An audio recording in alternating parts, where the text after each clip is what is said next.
بسم اللہ الرحمن الرحیم یا ایہا الذین آمنوا ادخلوا فی السلم کافہ ولا تتبعوا خطوات الشیطان انہ لکم عدو مبین۔ محترم حاضرین، بزرگوں، نوجوان بھائیوں، پردہ نشین ماؤں اور بہنوں، اللہ تعالیٰ اس گھر کے مکینوں کو اور اس گھر کے ذمہ داروں کو جزائے خیر دے کہ آج اس بابرکت مجلس کا اپنے مکان میں انہوں نے انعقاد کیا۔ اللہ اس گھر کو اور گھر والوں کو ہر قسم کے خیر و برکت سے نوازے اور ہر شر سے ان کی حفاظت فرمائے اور اس مجلس کو قبول فرمائے۔ قرآن کریم کے دوسرے پارے کی ایک آیت کریمہ آپ کے سامنے پڑھی گئی۔ رب العالمین نے ہمیں اور آپ کو خطاب کر کے اسلام میں پورے داخل ہونے کا حکم دیا ہے۔ یا ایہا الذین آمنوا ادخلوا فی السلم کافہ، اے ایمان والو، اسلام میں پورے کے پورے داخل ہو جاؤ، ادھورے مسلمان مت بنو، شریعت کو اپنی خواہشات کے مطابق بانٹو مت۔ ایسا نہ ہو کہ جو تمہاری خواہشات اور جو تمہیں آسان لگے، تمہیں بہتر لگے، اس پر عمل کرو، اور جہاں تمہیں مشکل پیش آئے تم اس کو چھوڑ دو۔ پورے مسلمان بنو، اسلام میں پورے داخل ہو جاؤ۔ پہلے پارے میں اللہ تعالیٰ نے یہودیوں کی ایک صفت بیان کی، افتؤمنون ببعض الکتاب وتکفرون ببعض، اے یہودیوں، تم اپنی کتاب تورات کے بعض حصے پر ایمان رکھتے ہو، بعض پہ نہیں رکھتے۔ کبھی موقع آتا ہے تو کہتے ہو کہ ہم تورات پر عمل کرتے ہیں، اور کبھی موقع آتا ہے تو تورات کے حکم کی خلاف ورزی کرتے ہو۔ ایسا مت کرو، اگر ایسا کرو گے فما جزاء من يفعل ذلك منكم الا خزي في الحیات الدنیا، تم دنیا میں ذلیل ہو جاؤ گے۔ وَيَوْمَ الْقِيَامَةِ يُرَدُّونَ إِلَىٰ أَشَدِّ الْعَذَابِ، اور قیامت کے دن بڑا دردناک عذاب تمہیں دیا جائے گا۔ میرے بھائیوں، آج مسلمانوں کی معاشرتی حالت آپ دیکھیں، ہمارے یہاں دو طریقے کے طبقے موجود ہیں، دو کیٹیگری موجود ہے لوگوں کی۔ ایک طبقہ وہ ہے جو نمازی ہے، دین کے شعائر پر عمل کرتا ہے، روزہ رکھتا ہے، حج کرتا ہے، چہرے مہرے سے دیندار ہے، مگر معاملات خراب ہیں، رشتہ داروں کے حقوق میں بڑی حق تلفیاں ہیں، بڑے ظلم ہیں، بڑی زیادتیاں ہیں۔ پھر دوسرا طبقہ وہ ہے جس کے یہاں معاملات صحیح ہیں، حقوق کا معاملہ صحیح ہے، عبادات گڑبڑ ہیں، نماز سے دور ہے، دین کے ظاہری شعائر سے دور ہے۔ اور ایک تیسرا طبقہ ہے، وہ عبادات میں بھی گڑبڑ ہے، معاملات میں بھی گڑبڑ ہے، اس کو تو جانے ہی دیجیے۔ اب وہ لوگ جو نمازی ہیں، جو تہجد گزار ہیں، جو حاجی ہیں، جو روزے دار ہیں، ان کے حقوق اور معاملات گڑبڑ ہے۔ کیوں؟ کیونکہ انہیں ایسا لگتا ہے کہ بھئی ہم نماز پڑھتے ہیں، ماشاءاللہ حج کر چکے ہیں، ہم بہت ساری چیزوں پر عمل کرتے ہیں، اگر تھوڑا ہم حقوق میں کچھ کمی بھی کر دیں تو کیا فرق پڑتا ہے؟ فرق پڑتا ہے میرے بھائی، بہت فرق پڑتا ہے۔ قرآن کریم کی آیتوں میں آپ دیکھیں، اللہ تعالیٰ نے اپنے حقوق کے ساتھ ساتھ بندوں کے حقوق کا پیرلل ذکر کیا ہے، ساتھ میں ذکر کیا ہے۔ سورہ نساء کی بڑی مشہور آیت ہے، آپ کو کئی بار سنی ہوگی آپ نے اس کی تفسیر، وَاعْبُدُوا اللَّهَ وَلَا تُشْرِكُوا بِهِ شَيْئًا وَبِالْوَالِدَيْنِ إِحْسَانًا وَبِذِي الْقُرْبَى وَالْيَتَامَى وَالْمَسَاكِينِ، پوری لمبی آیت ہے۔ اللہ نے کہا میری عبادت کرو، میرے ساتھ کسی کو شریک مت کرو۔ اس کے بعد جو پوری لسٹ ہے وہ حقوق العباد کی ہے، وہ بندوں کے حقوق کی ہے۔ والدین کے ساتھ بھلائی کرو، رشتہ داروں کے ساتھ بھلائی کرو، یتیموں کا خیال رکھو، غریبوں کا خیال رکھو، پڑوسیوں کا خیال رکھو۔ قرآن کریم کا کوئی پارہ ایسا نہیں ملے گا، کوئی صورت ایسی نہیں ملے گی جس میں حقوق العباد کے تعلق سے اللہ تعالیٰ نے ہمیں اور آپ کو نہ سمجھایا ہو، نہ تنبیہ کی ہو۔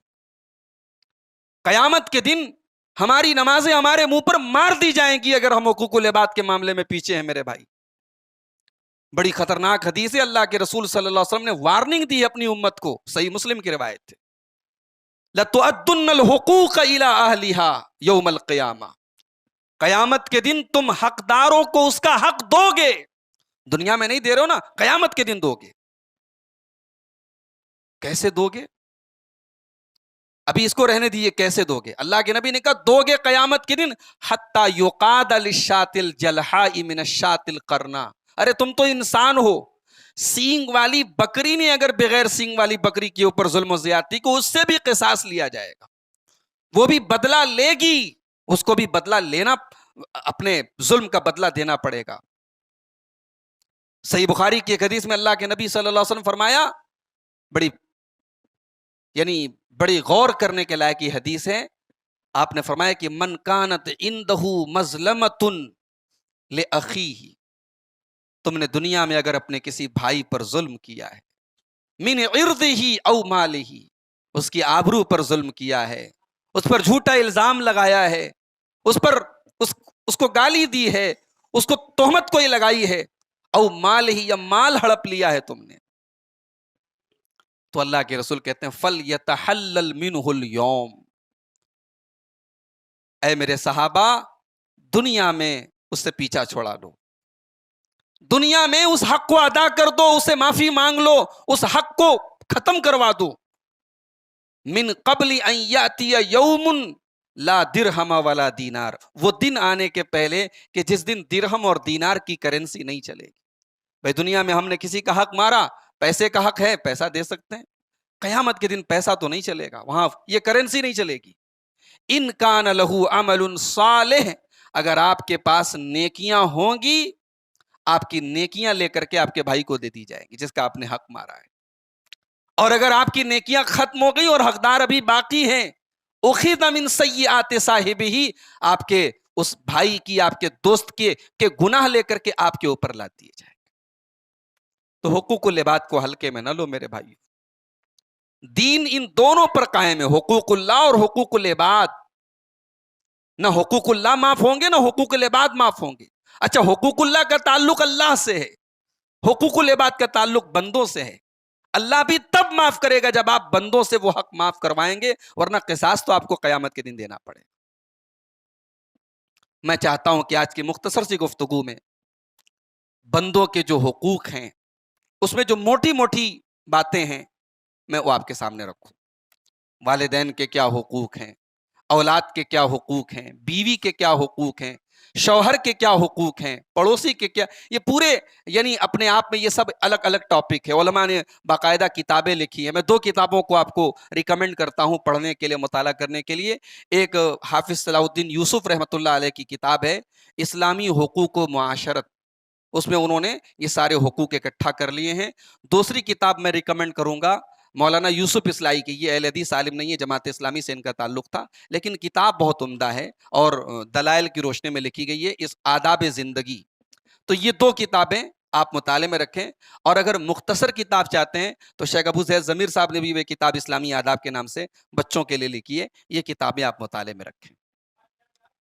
تو بندوں کے حقوق میں اگر ہم بات کریں تو قرآن و حدیث میں سب سے پہلے والدین کا حق بتایا گیا. قرآن کریم میں اکثر مقامات پر اللہ تعالیٰ نے اپنے حق کے بعد والدین کا ذکر کیا. سورہ لقمان میں آپ دیکھیں, سورہ اسراء میں دیکھیں, وَقَضَىٰ رَبُّكَ أَلَّا تَعْبُدُوا إِلَّا إِيَّاهُ وَبِالْوَالِدَيْنِ إِحْسَانًا إِمَّا يَبْلُغَنَّ عِندَكَ الْكِبَرَ أَحَدُهُمَا أَوْ كِلَاهُمَا فَلَا تَقُل لَّهُمَا أُفٍّ وَلَا تَنْهَرْهُمَا وَقُل لَّهُمَا قَوْلًا كَرِيمًا. اللہ اکبر. والدین کے حقوق اگر صرف ان 2 آیتوں پر عمل کر لیں سورہ بنی اسرائیل کی, تو والدین کے حقوق کا مسئلہ حل ہو جائے گا. تیرے رب نے حکم دیا ہے کہ عبادت کرو تو اللہ کی کرو, اور والدین کے ساتھ حسن سلوک کرو. اگر تمہارے والدین میں سے کوئی ایک یا دونوں یا کوئی ایک بڑھاپے کو پہنچ جائیں, اللہ نے ایک کا ذکر پہلے کیا ہے, اما یبلغن عندک الکبر احدہما, تمہارے والدین میں سے کوئی ایک بوڑھا ہو جائے، حالانکہ ترتیب ایسے ہونی چاہیے دونوں بوڑھے ہو جائیں یا کوئی ایک بوڑھا ہو جائے، اللہ نے ایک کا ذکر پہلے کیا ہے، کیونکہ دونوں اگر بوڑھے ہیں تو دونوں ایک دوسرے کے غم گسار ہیں، ایک دوسرے سے اپنا سکھ دکھ شیئر کر سکتے ہیں، اور کوئی ایک بچہ ہے تو وہ تمہاری توجہ کا زیادہ حقدار ہے، اس کو اگر کوئی دکھ پہنچے تو اس کے ساتھ تو کوئی ساتھی نہیں جسے وہ شیئر کر سکے، اس کا کوئی شریک حیات نہیں جس کو اپنے وہ دل کی بات بتا سکے۔ اللہ نے اس ایک کا ذکر پہلے کیا، تیری ماں تیرا باپ اگر کوئی ایک بچہ ہے اس کا زیادہ خیال رکھ۔ اب زیادہ خیال کیسے رکھیں گے؟ اللہ نے کہا فلا تقل لہما اف، انہیں اف مت کہو۔ اہل علم کہتے ہیں کہ ماں باپ کو تکلیف پہنچانے کے لیے اگر اس سے چھوٹا کوئی جملہ عربی زبان میں ہوتا تو اللہ اس کو بیان کرتا، اس سے چھوٹا کوئی لفظ نہیں ہے۔ ماں باپ کو تکلیف پہنچانے کے لیے اس سے ہلکی کوئی چیز نہیں، اف بھی مت کہو۔ ولا تنہرہما، انہیں ڈانٹو نہیں۔ وقل لہما قولا کریما، ان کے ساتھ ادب سے پیش آؤ۔ وَاخْفِضْ لَهُمَا جَنَاحَ الذُّلِّ مِنَ الرَّحْمَةِ، ان کے سامنے اپنے رحمت کے بازو بچھا دو، ان کے سامنے اکڑ کے کھڑے نہ ہو، ان کے سامنے ذلیل ہو کے کھڑے ہو، ان کے سامنے جھک کر کے کھڑے ہو، تمہارے کندھے جھکے ہوں، تمہاری نظریں جھکی ہوں، تمہارے اندر انکساری ہو، خاک ساری ہو۔ اللہ تعالیٰ نے تمہاری ماں اور تمہارے باپ کو جو درجہ دیا ہے وہ تمہارے چاہنے سے نہیں دیا، اللہ کی طرف سے دیا گیا ہے۔ تم دنیا کے بڑے اونچے مقام پر فائز ہو جاؤ مگر اس ماں اور اس باپ کے احسان کو تم کبھی چکا نہیں سکتے، ان سے اونچے تم نہیں ہو سکتے۔ اللہ تعالیٰ نے تمہیں پیدا کرنے کا ذریعہ بنایا ہے تمہارے ماں باپ کو، لہٰذا ان کو تکلیف مت پہنچاؤ۔ اللہ کے نبی صلی اللہ علیہ وسلم ایک حدیث میں کہتے ہیں، صحیح بخاری اور صحیح مسلم کی روایت، کیا میں تمہیں سب سے بڑا گناہ نہ بتا دوں؟ صحابہ نے کہا کیوں نہیں ہے اللہ کے رسول، ضرور بتاتے۔ آپ نے فرمایا الاشراک باللہ، اللہ کے ساتھ شرک کرنا سب سے بڑا گناہ ہے۔ وعقوق الوالدین، اور والدین کو تکلیف پہنچانا، والدین سے تعلق توڑ لینا، والدین کو دکھ دینا، یہ دوسرا سب سے بڑا گناہ اللہ کے رسول نے اس حدیث میں بیان۔ تو والدین کی قدر کرو میرے بھائیوں۔ آپ دیندار ہیں، ماشاء اللہ نمازی ہیں، رمضان کے پورے روزے رکھتے ہیں، زکوٰۃ برابر ادا کرتے ہیں، حج بھی کر چکے، عمرہ بھی کر چکے، اگر آپ کا تعلق اپنے والدین کے ساتھ اچھا نہیں ہے، ان کو تکلیف پہنچاتے ہیں، انہیں پریشان کرتے ہیں، ان کے ساتھ بدتمیزی کرتے ہیں، آپ دیندار نہیں، آپ قرآن و سنت کی نظر میں دیندار نہیں، اللہ کی نظر میں آپ دیندار نہیں۔ تو یہ پہلی چیز ہے بندوں کے حقوق میں، سب سے پہلے والدین کا حق ہے۔ اب اسی کو الٹ دیجئے، والدین کے حقوق اولاد پر ہیں تو اولاد کے حقوق والدین کے اوپر بھی۔ عرب میں دستور تھا، لوگ فاقہ کشی کے ڈر سے کہ ہمارا بیٹا کیا کھائے گا، ہماری اولاد کیا کھائے گی، لوگ اپنی اولاد کو قتل کر دیتے تھے۔ بڑی گندی رسم تھی۔ اللہ تعالیٰ نے قرآن کریم میں جگہ جگہ اس رسم کا رد کیا۔ وَلَا تَقْتُلُوا أَوْلَادَكُمْ خَشْيَةَ إِمْلَاقٍ، اپنی اولاد کو فاقہ کشی کے ڈر سے قتل مت کرو، وہ اپنا مقدر لے کے آئیں گے، تم نہیں کھلاتے ان کو۔ نَحْنُ نَرْزُقُكُمْ وَإِيَّاهُمْ، انہیں بھی ہم کھلاتے ہیں، تمہیں بھی ہم کھلاتے ہیں، رزق کے مالک ہم ہیں، تم نہیں ہو۔ ضروری تو نہیں ہے جس کا ایک بچہ ہے وہ سکون سے کھا رہا ہے اور جس کے 10 بچے وہ پریشان ہیں، ایسا تو نہیں ہے۔ ایسا بھی ہوا ہے جس کا ایک بیٹا ہے بہت پریشان ہے، جس کے 10 بیٹے ہیں سب کھا رہے ہیں۔ وہ اپنے مقدر لے کے آئیں گے، پیدا ہو گئے تم ان کے باپ بن گئے، اب ان کے حقوق اور ان کی ذمہ داری تمہارے اوپر شروع ہو گئی، انہیں قتل کرنے کا تمہیں پرمیشن نہیں، اجازت نہیں ہے۔ بچہ پیدا ہو اس کا بہترین نام رکھو۔ ہمارے یہاں ناموں کا بھی بڑا مسئلہ ہے، بعض لوگوں کے یہاں دیکھا گیا قرآن سے نام رکھتے ہیں، بھئی قرآن میں تو ابلیس اور قارون کا نام بھی آیا ہے، ضروری تھوڑی ہے کہ قرآن میں جتنا نام آیا ہے، جتنے الفاظ آئے وہ نام رکھ دیے جائیں۔ ایک صاحب نے بتایا انہوں نے اپنی لڑکی کا نام، بیٹی کا نام انہوں نے مہین رکھا۔ میں نے پوچھا کہ بھئی یہ نام آپ نے رکھا تو کسی سے پوچھا؟ نہیں، کہا کہ میری بیوی نے جو ہے وہ قرآن میں آنکھ بند کر کے انگلی رکھی، جس لفظ پہ انگلی رکھی وہی نام رکھ دیا۔ میں نے کہا مہین کے معنی ذلیل کرنے والا، یہ نام رکھ دیا آپ نے اپنی بیٹی کا۔ تو نام اچھا رکھیں آپ۔ بہت سارے صحابہ کے نام اللہ کے رسول نے چینج کروائے۔ اولاد کا نام اچھا اور صحیح نام رکھنا یہ حق ہے اولاد کا والدین کے اوپر۔ یہ عقیقہ کی اگر طاقت ہے عقیقہ آپ کریں، طاقت کے باوجود آپ عقیقہ نہیں کرتے تو گنہگار ہوں گے، اللہ کے پکڑ ہوگی آپ کی۔ اللہ کے رسول نے کہا بچہ گروی رہتا ہے عقیقہ کی وجہ سے اللہ تعالیٰ کے یہاں۔ اسی طریقے سے اولاد کی صحیح تربیت کرنا، اولاد جیسے جیسے بڑی ہو رہی اسے اسلامی آداب بتانا، حلال و حرام کا فرق بتانا، 7 سال کے بچے ہو جائیں اللہ کے نبی نے کہا نماز کا حکم دو، 10 سال کے ہو جائیں نماز نہ پڑھے مارو، ہمارے یہاں کوئی فرق نہیں پڑتا، ہمارے یہاں کوئی فرق نہیں پڑتا، کیونکہ ہم خود نماز نہیں پڑھتے تو بچوں کو کس منہ سے نماز کا عادی بنائیں گے؟ بچوں کو بچپن سے نماز کی محبت ڈالو۔ اللہ کے رسول کی سیرت میں آپ دیکھیں چھوٹے چھوٹے بچوں کو اللہ کے رسول عقیدے کی باتیں بتاتے ہیں۔ حضرت حسن رضی اللہ تعالیٰ عنہ اللہ کے رسول کے نواسے ہیں، 5 سال کی عمر ہے ان کی، مسجد میں بیٹھے ہوئے ہیں، صدقہ کی کچھ کھجوریں آئی ہوئی ہیں، حضرت حسن رضی اللہ تعالیٰ عنہ صدقہ کی ایک کھجور اٹھا کے اپنے منہ میں ڈالنے لگتے ہیں، 5 سال کا بچہ ہے۔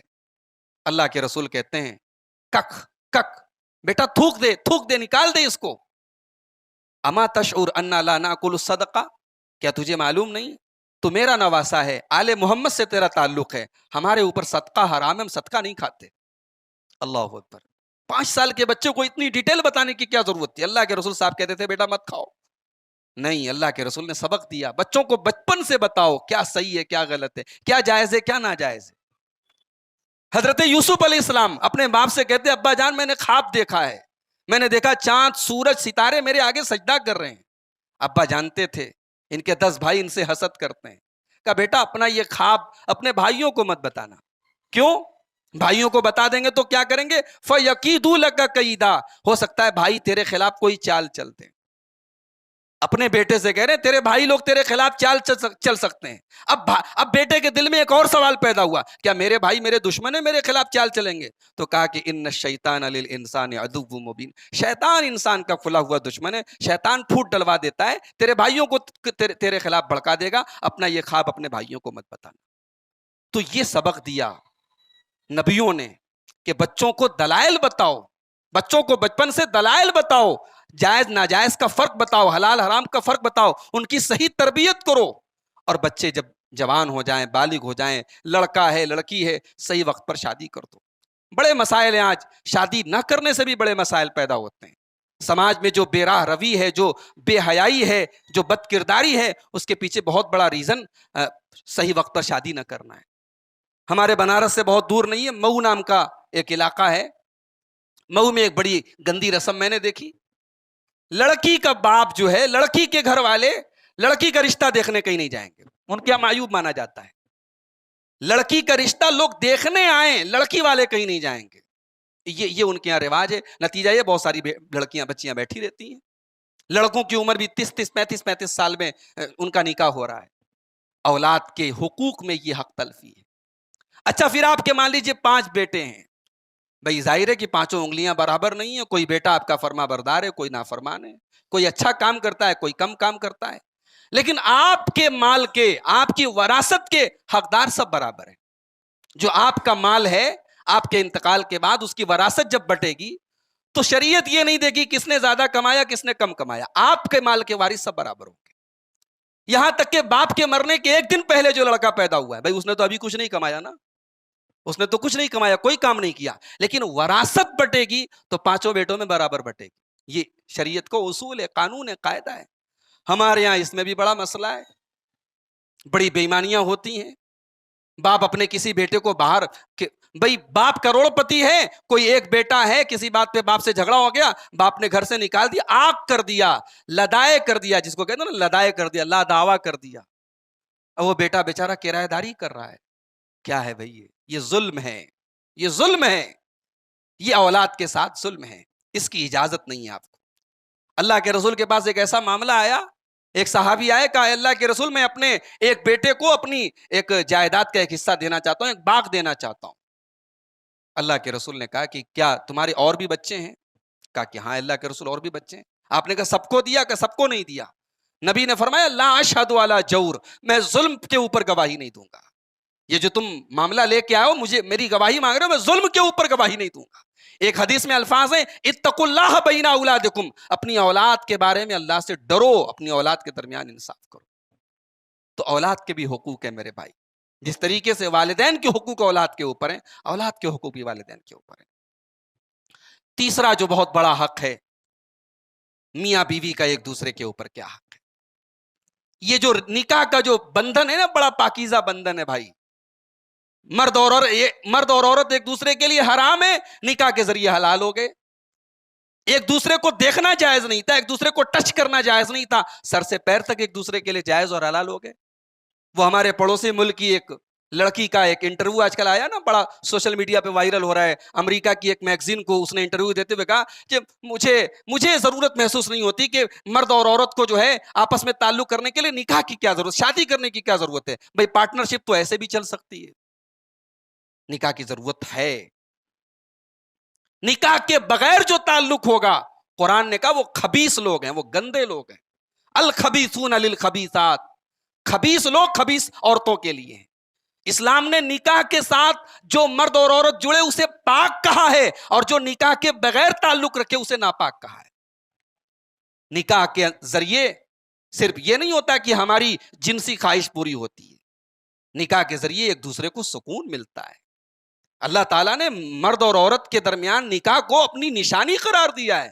سورہ روم کے اندر اللہ نے فرمایا وَمِنْ آيَاتِهِ أَنْ خَلَقَ لَكُم مِّنْ أَنفُسِكُمْ أَزْوَاجًا لِتَسْكُنُوا إِلَيْهَا. اللہ کی بہت بڑی نشانی یہ بھی ہے کہ اس نے تمہارے لیے تمہاری بیویوں کو بنایا تاکہ تم اپنی بیویوں سے سکون حاصل کرو. بھائی سکون بیوی سے حاصل ہوگا, گرل فرینڈ سے سکون حاصل نہیں ہوتا ہے. یہ جو خفیہ آشنائیاں ہوتی ہیں, یہ جو ناجائز رشتے ہوتے ہیں, اس کے اندر شہوت پوری ہوتی ہے, سکون نہیں ہوتا. سکون مرد کو بیوی سے ملے گا. اللہ نے فرمایا وَجَعَلَ بَيْنَكُمْ مَوَدَّةً وَرَحْمَةً, اور اللہ تعالیٰ نے میاں بیوی کے درمیان محبت اور رحمت پیدا کی ہے.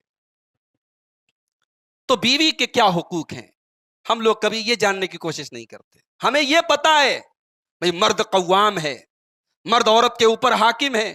یہ والی حدیث ہم کو بہت اچھے سے یاد ہے, عورت پسلی سے پیدا کی گئی ہے. بھائی کبھی یہ حدیث بھی اپنی عورتوں کو جا کے سنا دو کہ مرد کے اوپر کیا حقوق ہیں بیوی کے. اللہ نے قرآن میں کہا دوسرے پارے میں وَلَهُنَّ مِثْلُ الَّذِي عَلَيْهِنَّ بِالْمَعْرُوفِ, جس طریقے سے عورتوں کے اوپر مردوں کے حقوق ہیں ویسے ہی مردوں کے اوپر عورتوں کے حقوق ہیں. ایک صحابی اللہ کے رسول کے پاس آئے, اللہ اکبر, کیا سوال کیا, ما حق زوجتی احدنا علی, اے اللہ کے رسول بیوی کا حق ہمارے اوپر کیا ہے. آج کوئی مولوی صاحب سے یہ پوچھنے نہیں آتا, سب لوگ یہ پوچھنے آتا ہے میری بیوی میری یہ بات نہیں مانتی, میری بیوی میرے ساتھ ایسا کرتی. بھائی یہ حدیث, یہ سوال بھی کبھی علماء سے پوچھو نا, بیوی کے کیا حقوق ہے میرے اوپر. صحابی پوچھ رہے ہیں اللہ کے رسول سے ما حق زوجتی احدنا علی, اے اللہ کے رسول بیوی کا کیا حق ہے ہمارے اوپر. اللہ کے رسول نے فرمایا ان تطعمها اذا طعمت, جس لیول کا خود کھانا کھاتے ہو اسی لیول کا بیوی کو پہناؤ, کھلاؤ. وَإِذَا اكْتَسَيْتَ وَأَن تَكْسُوهَا إِذَا اكْتَسَيْتَ, اور جس اسٹینڈرڈ کا کپڑا تم پہنتے ہو